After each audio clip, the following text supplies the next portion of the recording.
Sa Davao Region pa rin, 28 individual ang arestado at nakumpiska ng otoridad ang mahigit 1.4 million pesos na halaga ng iligal na droga at 200,000 pesos na halaga ng smuggled cigarettes sa loob lamang ng isang araw.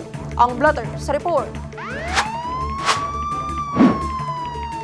Nagsagawa ang Police Regional Office 11 ng 25 anti-illegal drug operations na nagresulta sa pagkakaaresto ng 28 drug personalities at pagkakakumpiska ng suspected shabu at marijuana na may kabuang standard drug price na 1,477,527 pesos and 60 centavos.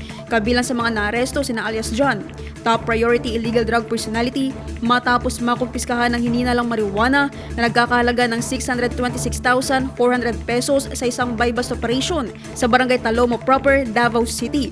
Samantala, sa isang hiwalay na joint buy-bust operation sa Barangay Pandapan, Tagum City, Davao del Norte, naaresto ang dalawang high-value individuals na kinilalang sina alias Ado at Desoy.